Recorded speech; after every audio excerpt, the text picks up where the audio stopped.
Welcome to another episode of TWC's The Health Connections. We hope that by now you have acclimated to 2017 and are making moves to accomplish your goals. As spring comes around, there's a sense of change in the air. January brings a clean slate for our goals, while March seems to bring about the desire to clean everything. Clean the space, clean the closet, clean our systems. In fact, it is the most popular time of the year for nutritional cleanses. This is why we're excited to welcome an expert on nutrition and detoxifying the body to the show today, our lovely Meredith Mulhearn.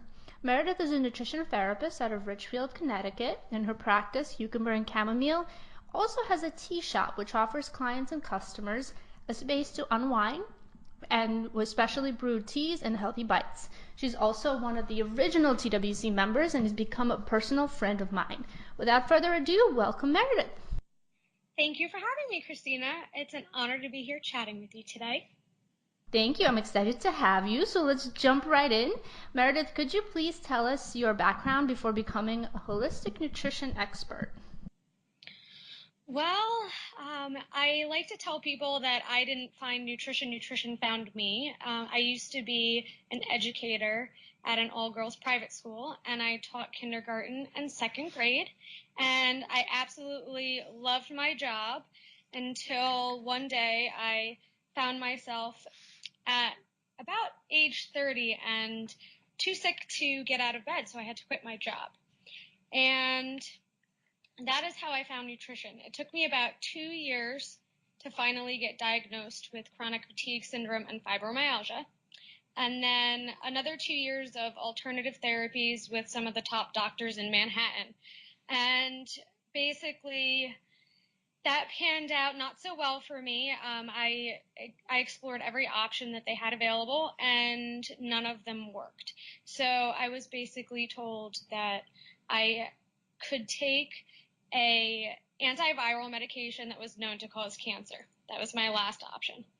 And at that point, when I reached my worst, I had a 6-month-old daughter, and I actually went and filled the prescription. And I remember that day holding the prescription in my hand because I was so desperate at that point that I was honestly considering taking it. And then I thought about her, and I just couldn't bring myself to swallow that pill. So I turned to the only thing I had control over at the time, which was what I was putting into my body. And I started doing research, and bit by bit, I started to feel a little bit better. So I went back to school for nutrition therapy, and the rest is history. That's awesome. And it's such an inspirational story and really a true testament to what you're doing. But I think the most shocking thing for me there was that you were saying that this happened to you when you were about 30 years old, and I didn't even realize you were in your 30s. So it's a good testament for the amount of energy and just youthfulness that you have. So that's awesome. For our listeners who may be unfamiliar with the term, what is a detox? Is it different from a cleanse, or are they the same? So the terms detox and cleanse are so frequently used interchangeably these days that it's almost as though they've essentially become part of the vernacular as meaning the same thing. But while there are a lot of similarities, there are also some differences as well. So let me explain that a little bit. So in a nutshell, a detox involves removing toxins that build up in various areas of the body over time, whereas a cleanse is really more focused on clearing the digestive tract specifically. So for example, if you had candida overgrowth, you'd go on a candida cleanse, which most people have probably heard about. And that would focus on clearing the gut and helping to restore balance. Now, even that's kind of complicated because in severe cases, candida infections can become systemic and circulate through the bloodstream. But generally, if you're doing a candida cleanse, the focus is on the gut. But the main idea here really is a difference in focus. So in a cleanse, you'd also be detoxing. And in a detox, you'll also be cleansing. So if you had a candida overgrowth and did a detox, you'd be eliminating some of the candida, but kind of in a less targeted fashion. And I also have to say on a kind of funny side note that I'm careful about using the word cleanse with my clients in my practice because inevitably they go into panic mode because they've confused a detox with a colon cleanse. And, and they're very different. So people are like, am I going to be able to go to work while I'm doing this? So that's why it's great to have you here, so we can kind of clear up that confusion for people. And so you had mentioned, having a specific, depending on what type of issue you're having, cleanse specific to that. Why is it as a cleanser that detox important? So every day, no matter how clean you are, we're exposed to toxins on a daily basis. So there's pollution, pesticides, personal care products that have chemicals in them, chemicals in building material, and even your furniture in your home and your office, just to name a few. So at first, basically, the body might be able to handle the toxins that it's being exposed to. But over time, the burden becomes too great. And like bit by bit, there's this accumulation that happens. And basically, the toxins start to gather in your organs and your fatty tissue. And they can wreak havoc on all of your organ systems and thereby contribute to illness. Great, it's interesting. So, who would be a good candidate for a detox? Is it for everyone, or should they have specific goals in mind? Okay, so this one, it can kind of go both ways. So in general, I would say a detox is beneficial to virtually everyone because there's nobody who is immune to this toxic burden, if you will.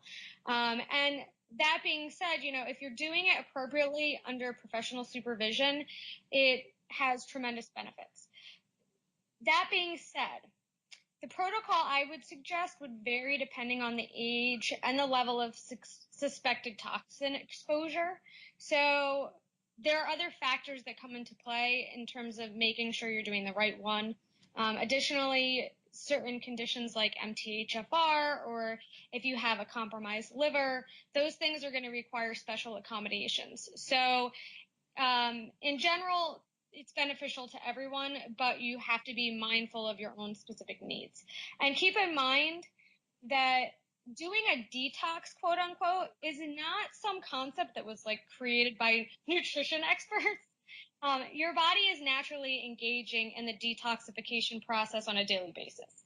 So what we actually are doing in a detox protocol is not some new thing that the body is not accustomed to. It's actually promoting the body's innate ability to remove toxins by supporting those detox organs, in particular your liver and kidneys, and then minimizing simultaneously the body's burden by reducing toxic exposure. Interesting. You had mentioned MTHFR. Could you explain to our listeners what that is? So MTHFR is a genetic mutation that's actually quite common, and you can find out if you have MTHFR through some basic blood work. But it involves it's kind of complicated for the scope of this talk, but it involves methylation and whether or not the body is able to activate certain detoxification pathways. So if you have the MTHFR genetic mutation, it can inhibit your ability to purge certain toxins, and therefore you would need to make sure you had additional support to accommodate that. Perfect. So as you had mentioned, our bodies have natural detox, mechanisms. Can you name some of those for us? So there are various pathways. There are two phases to the detoxification process. And the first phase is going to be involved in actually trying to neutralize some toxins, whereas the second one has to do with more removing them from the body. And we'll talk about that more a little bit later in terms of what you require to make sure that your body is able to do that safely. But basically, there are targeted supplements and things that you would do to make sure each one of those pathways is functioning optimally. Perfect. So, in terms of age, you mentioned, it could be good for anybody. Are kids also included in that age range, or is it mostly for teens and above? I really find that most kids and teenagers have not yet really had enough toxic exposure to reach that so-called tipping point where they would really see a huge benefit from a protocol. That being said, many of them are not very good eaters. So what I would do with them would be, instead of a formal detox, I would really help them do sort of a kid specific or a teen specific one where it would focus just on cleaning up the diet so that the body is exposed to fewer toxins and is able to manage what is coming at it and get them on the right path for life so that they know how to eat so that they're not setting themselves up for issues down the road. Perfect. So rather than a fix, more of a prevention kind of. Yeah, definitely. Okay, great. So when doing a detox, what can one expect to go through? Okay, well, when it comes to detoxing, there are a lot of different versions out there, so they can vary quite a bit. Some practitioners focus heavily on supplementation, others rely mostly on whole foods. I kind of fall somewhere in the middle. I think that there's a place for supplementation and tend to go heavier on the whole food aspect of it. Um, you should be prepared if you're doing a detox to potentially feel a little bit crummy at certain points. That's not to say that everyone feels that way. Many people feel great throughout the whole process and actually have improved energy and other positive side effects, but some people can experience some symptoms ranging from headaches to acne and just about anything in between. So the thing is with these unpleasant symptoms, they're sort of both good and bad because they're good in the sense that they indicate the body is actually undergoing more intense detoxification than the daily version. But it also is typically an indication that there might be blockages in that detoxification pathway that we were talking about. And that's going to limit the efficiency of toxin removal from the body. So basically, the professional that you're working with should be able to help you identify any potential causes of these blockages and then help you address them. So as a result, I always really recommend that people do a detox during a time when they're actually able to give themselves a little bit more care. If you have a really stressful period at work or with stuff that's going on in your family, probably not the best time to do a detox. Or if you're feeling under the weather, you're going to want to postpone starting a detox. It's also really great to be able to make sure that you can give yourself some extra rest during that time. So you'll want to plan ahead a little bit because the body is going to be working overtime and you need to give it the support that it needs. And of course, as with anything, it's really important that you're getting good quality sleep and sufficient amounts of sleep during that time.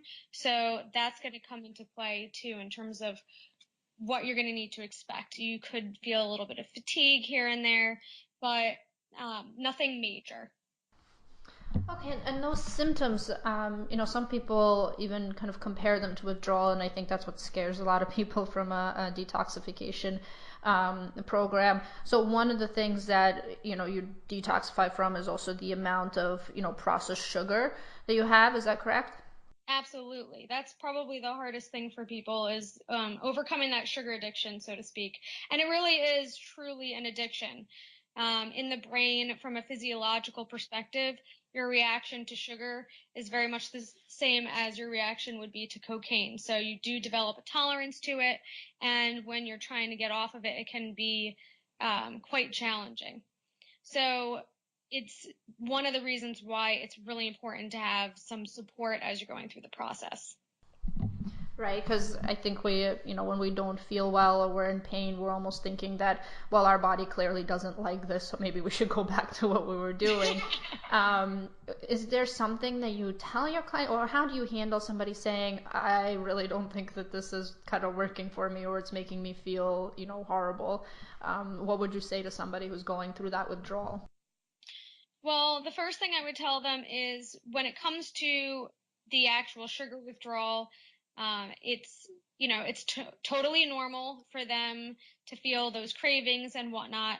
I usually give them alternatives, things that they can have during a detox that will help them navigate that and feel like they're not giving up quite so many things. So a healthy alternative to chocolate, for example, because I know if it were me, I could not go through a detox without chocolate of some sort. So you're not giving up everything. That's, something that people need to know. And the other thing is that honestly, everyone's experience is so incredibly unique that it's really kind of custom designed to whatever it is that they need to get over that hump, so to speak. So that's my job. They don't have to worry about that. That's great, and then having that support system is just, I'm sure, so helpful. I mean, I've gone through a, I know you said not to use the word cleanse, but I guess detox, myself, and it's interesting how having that support system really, really does help. You don't feel like you're crazy and alone. So I think it's a fantastic approach to it. Of course, not all detoxes are created equal. So when choosing the right one for themselves, what should people look out for? And are there any out there that can really harm them? Okay, well, this is an area where I get a little animated sometimes because there absolutely are a lot of programs out there that you can find online that I do not agree with, that I don't think are necessarily safe for people. And they're operating on generalization, and no two people are the same. So um, basically, because they're all the rage now, it's really easy to just go online, and it's very appealing to just think, oh, I'm just going to go online and I'm going to do a little bit of research. I'll type detox into Google and see what pops up.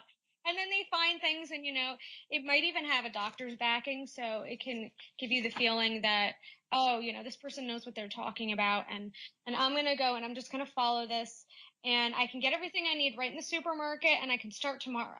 And so when people are motivated and excited to get started, it can be very tempting to do that. Unfortunately, a lot of the things that you'll find online have very little scientific basis, and some of them can actually be really harmful. So, for example, I personally do not recommend extended juice cleanses, quote unquote, like the 7-day ones that you'll find sometimes online. Successful detoxification, getting back to those pathways again, really requires a significant amount of amino acids. And those are compounds that you're going to find in proteins. And to be perfectly frank, you're not going to get enough amino acids simply from juicing fruits and vegetables.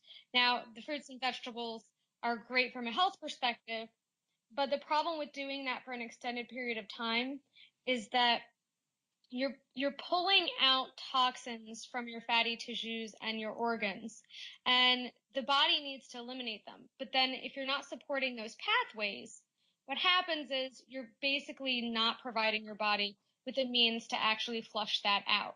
So these toxins then are circulating through your body and your bloodstream, and they can combine with other toxins now and create new, more detrimental compounds. So basically, before, your body had encapsulated some of these toxins in fat, which is why some people experience weight loss when they go on a cleanse, or a detox rather. And now these have been released. They're combining with other ones, and now they're going to look for a new home. If they can't get out of the body because those pathways aren't being supported, they're going to look for a new home.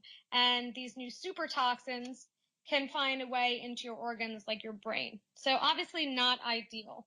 Furthermore, having a lot of juiced fruits and vegetables, people tend to then get a whole lot of sugar, which is one of the things we're trying to limit in a detox. So really, philosophically, I'm a huge believer in the idea of bio-individuality, which basically means I don't think we're robots. I think everyone has this unique set of genetics and a unique environmental factor that makes them unique. So there's no protocol out there that's perfect for everybody, and no two people are going to respond the same. So if you're just kind of willy-nilly going online and pulling a detox protocol, you're probably going to run into trouble. And honestly, the best way for you to choose the right one is to see an expert who can guide you and monitor you throughout the process to adjust things as needed to account for your specific needs. Absolutely. I mean, we definitely are individuals, and I feel that the other society is now accepting it more so that one pill is not going to fix everybody, right? Exactly. So you had mentioned also environmental factors, and that's obviously huge, especially because you live in Connecticut, you're within the vicinity of New York City, which is obviously a major city, and that's not to say that Connecticut doesn't have its own toxins, but Right. do you kind of analyze, and before we get into your own protocol, but do you analyze the lifestyle and the environment that your patients or clients are living in order to make the detox even more effective for them? So I like to get sort of a big picture. So when I meet with clients for the first time, I try to find out where they may be exposed to certain toxins in their life that would be a large contributing factor to where they're at, and their history a little bit as well. So that can be anything from looking at what their employment history is and their current employment, if they're being exposed to anything through their work environment. So, for example, if you worked at a copy center, you're being exposed to all the toxins in those toners all day, every day. Now, that is going to have a cumulative effect. Additionally, looking at where people live, yes, absolutely, urban areas are going to have more significant amounts of pollution. What their diet currently looks like, so what they're putting into their bodies, if they're eating organic or they're getting exposure to pesticides, and it kind of goes on from there. So I'm looking to see where they may be having exposure. Another really good example is heavy metal exposure through amalgam fillings that they may have had, and seeing if they can get those removed, and then helping them address that toxicity. So yes, it does definitely. It's kind of like a mystery, and you want to piece together all of the whole puzzle. Yeah, no, definitely. I mean, that's what makes us individual. We don't all live the same lives for sure. You had mentioned, environmental factors in terms of employment. What about stress factors? Is that something you also take into consideration? Absolutely. But to be honest, pretty much everybody who comes into me has a decent amount of stress. I think some people do have a mentality that handles that stress a little bit better than others. And some may come to me in the midst of an acute stressful situation. But honestly, life is fast paced these days. So stress definitely hinders the body's ability to work across the board, and it will have implications for detoxification. So I always try to incorporate um, modalities in addition to nutrition that will help people manage their stress, whether it's something as simple as doing deep breathing exercises or taking on a yoga practice or a meditation practice, whatever resonates with them. Because again, that's very individualized as well. What works for one person to manage stress may drive someone else completely crazy. That's so true. I know that for me, meditation, it, took quite a bit in terms of the different ways of doing meditation. I think we all have this kind of vision of us sitting in a Zen place, let's just say, and other people, meditate best when they're actually doing something, and it's interesting. So now you have of course, your own detox protocol at Cucumber and Chamomile. So what does that entail in addition to looking at, all the factors? Well, okay, so while no two protocols are going to be exactly the same, because again, I'm treating the individual, there are some general themes that you can expect. And probably the major one is that you're going to be eating a lot of organic whole foods. I typically start people off with a shake in the morning, and it's a specific targeted shake for the purposes of detox. It's professional grade, so it's not something that you can go out into a store and just purchase. And that is primarily to make sure you're getting that protein that we talked about and the proper amino acid profile to make sure that you are supporting your pathways once again. So then that's going to be combined with some targeted supplementation to support your liver and your kidney function. And depending on what's going on with the person, they may need some additional support in that area. But, that liver and those kidneys are going to be working overtime. So you have to baby them a little bit. But in general, most of the protocols that I do last between 2 and 4 weeks. So this is not a quick fix, something that you're going to do over a weekend or even a week. And the duration is going to depend a little bit on what your specific goals are and your desired outcomes, as well as the level of toxicity that you're coming in with. And the one thing that I really, really want to stress, which is another thing that makes our protocols a little bit different from what you may find online, is that you're probably going to be eating less than you usually eat, because you want to let your body focus its energy on the detoxification process as opposed to digestion, which is a huge energy zapper. But this is not a diet. Okay, so there is a very slight limitation in how many calories you want to be eating at a given meal, but you shouldn't be hungry, and you're not looking to really drastically reduce your caloric intake. So the great news is that most people end up losing weight as a side effect of detox, but the process and the focus is really on overall health. Got it. That brings me to the next question. So, do people come to you? And I was going to say, do people come to you for weight loss? But what do they come to you that leads you to put them on a detox protocol typically? Honestly, it is usually people who are coming to me for weight loss, because most people seek out nutrition when they feel like they are carrying some excess weight and they're not happy with how they look or how they feel. Maybe they're starting to get some joint pain from the additional weight and the inflammation that's associated with it. So they come through my door, I think probably expecting me to put them on some sort of a diet. And I don't do that because diets tend to be they may have some short-term results, but they don't tend to stick long-term. And the reason is because you can do anything for a week or a month or maybe even a couple months. But if you're really restricting what you're intaking, then at some point you're just going to probably throw in the towel and say, I can't maintain this for the rest of my life. So what happens? You go back to eating the only way you know how, which is what you were eating beforehand. So it's really important to make sure that if you're going to go to try to lose weight, that doing a detox is a great way to do that, because the side effect is weight loss. But really, you're giving yourself the opportunity to promote general overall health in the whole entire body. So it really is, for me, more about helping people find health in a way that they can manage for the rest of their life.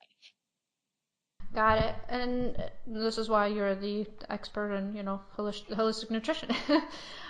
So as far as, they come in, typically, like you said, for weight loss, you put them on the detox protocol, 2 to 4 weeks. And you had explained that, a side effect is typically some weight loss, but obviously they're just healthier overall. Where do they go from there? So this is really the beauty in a detox. So because you're transitioning over to a whole foods diet with this additional support, when you're done with the formal detoxification protocol, you go into the maintenance phase. And the beauty is that there's really not a huge shift. You've basically retrained yourself and learned throughout the process how to eat properly on a daily basis. So you're receiving education throughout, and then I give you modifications for the rest of your life. So basically, you're taking the detox protocol that you've been working with, and you're doing a less stringent, less restrictive version for the rest of your life that's manageable. Got it.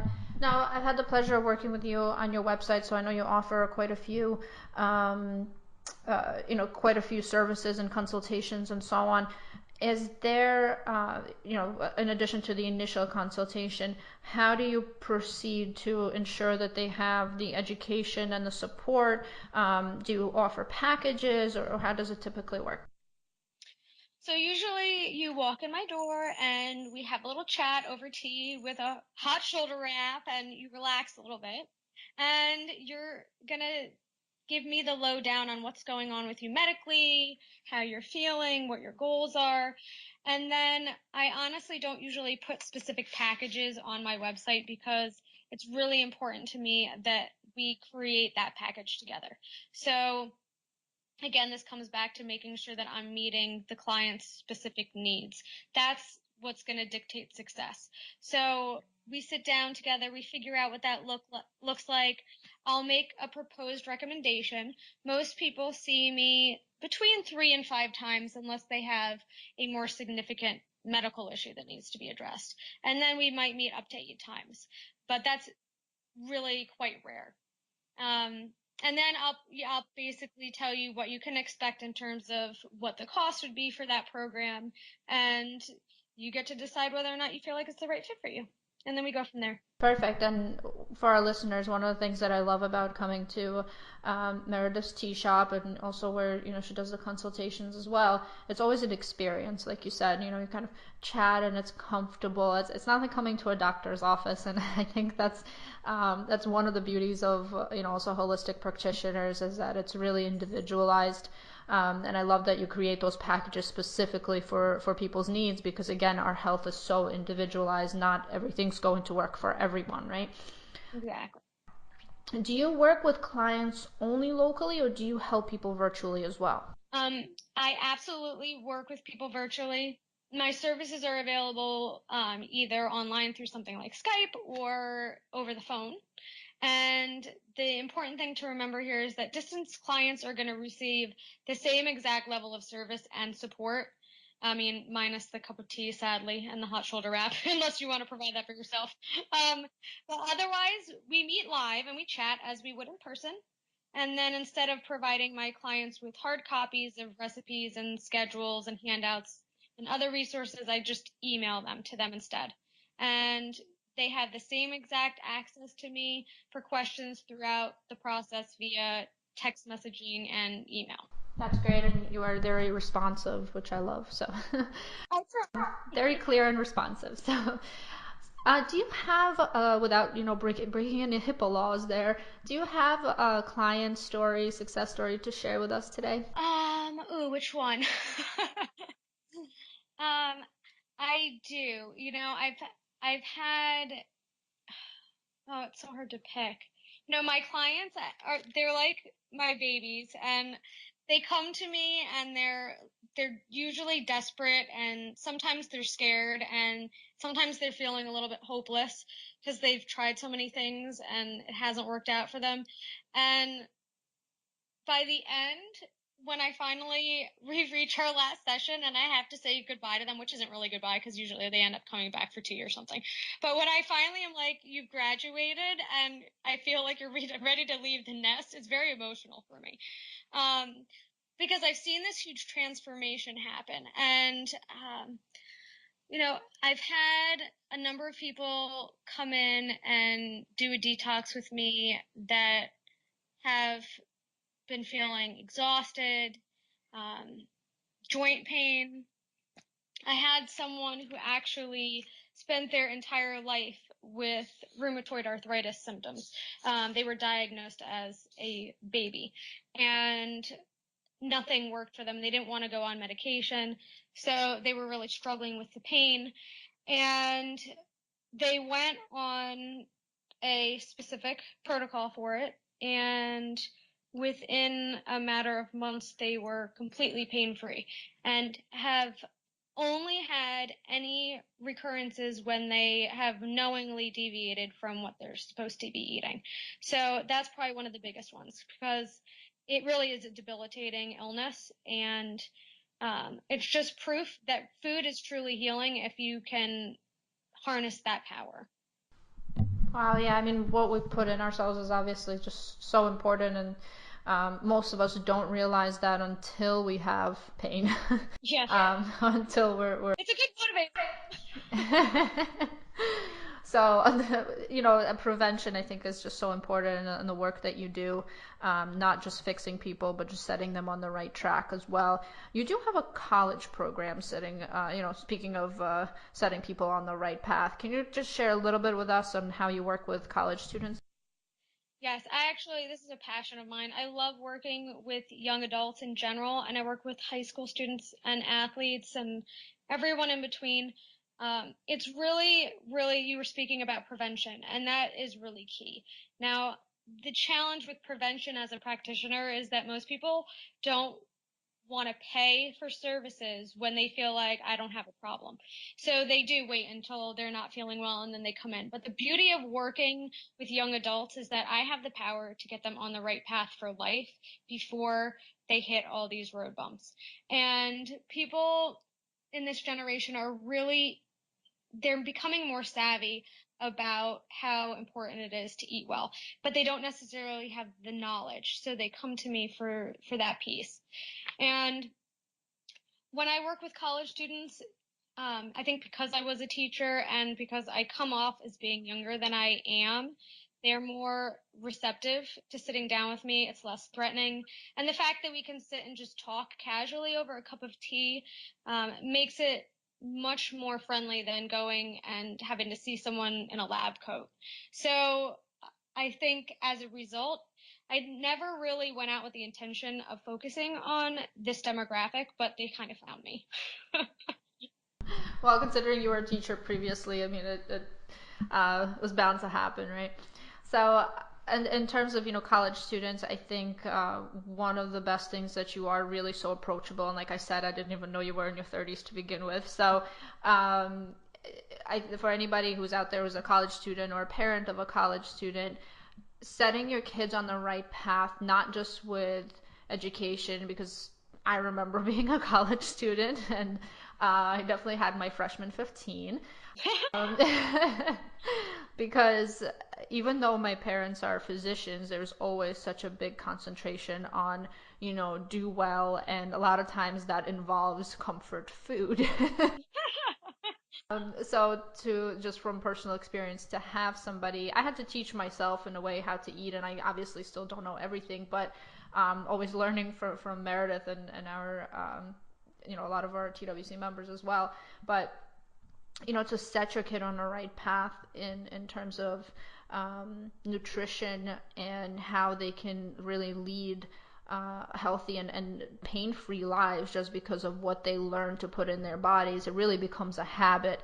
I believe it takes 28 days to form this habit. So it's fantastic what you're doing with kids because you're literally helping out the future of the future of our country, kids that are going to be taking care of us. So. Yeah, well, it is really important. And I have to say that, there's a definite unique set of challenges among the college demographic because they're under a great deal of stress and they have limited resources. Financially, they're on a budget. The offerings at most universities, although they're getting better, are still not ideal. And I mean, let's be honest, pizza and beer at 2 in the morning are not going to be the best supporters. Now, I'm not saying that I'm going to make everyone give up everything that they like, but I just kind of help them find some balance. I think one of the questions that a lot of our listeners ask, especially right around this time in March, is is spring really the best time to do a detox protocol? It seems to be like the time that everybody remembers again because of the cleaning and the spring cleaning and all that. So is spring the best time to do a detox? Well, so again, because spring is also the time when all of a sudden you start thinking, oh, geez, summer's next. So I better get it in gear. I got to get my summer body ready. So people come in for the weight loss again. They end up on a detox or they know that detoxes promote weight loss. So they're like, I want to do this now. Um, so there are people who say spring is the best time to do a detox, and others believe that the ideal time is actually on the day of a new moon when the body has a natural tendency toward elimination. Honestly, I don't know how much reliable research has been done on this topic, but in my opinion, the best time to do a detox is when you're ready. Seems kind of obvious, but if you're feeling sluggish, if you're feeling inspired to get healthy, or you just kind of like want a fresh start, which happens sometimes in the spring for people, or it's whenever you're the most motivated. That's when you're the most likely to succeed. So that's really when you should be doing your detox. The closer you're following the protocol, the better the results. So if you wait around for the new moon or the seasons to change, you could miss a great opportunity to take back control of your health. So that's why I also try to tell people that throughout the process, it's really important to be listening to your body. There's an intuitive component to nutrition from the way that I practice, and part of knowing when to start a detox comes down to listening. So if you're feeling under the weather, for example, like I said, it's not a good time to ask your body to exert more energy.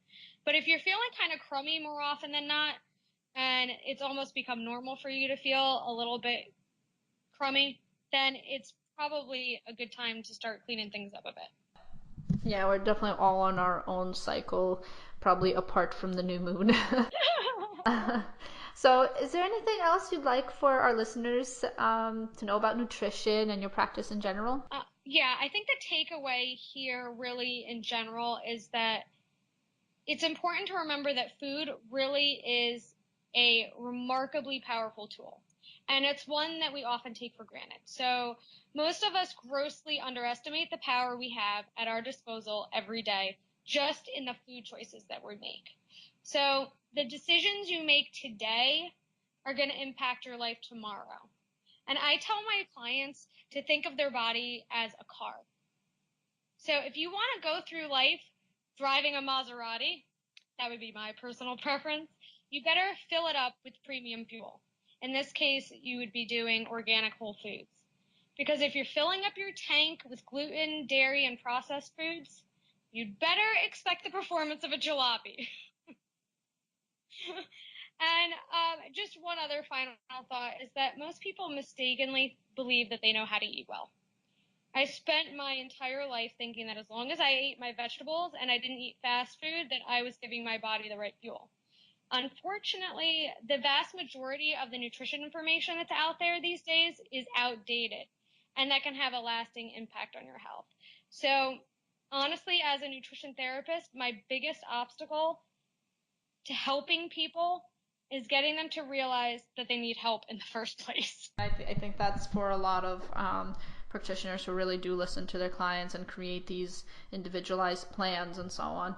So, for our listeners, you can find Meredith's website and contact information on totalwellnessconnect.com/podcast/cucumber for her practice and tea shop, Cucumber and Chamomile.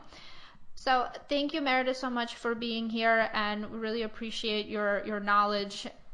And I strongly suggest to anybody that is on undecided about their health or their weight loss, or maybe they're, like you said, getting used to feeling crummy, to reach out to Meredith, and she can help you both in person and virtually if you're not from around Ridgefield, Connecticut. So Meredith, thank you again so much for joining us today. Thank you so much, Christina. It was my pleasure.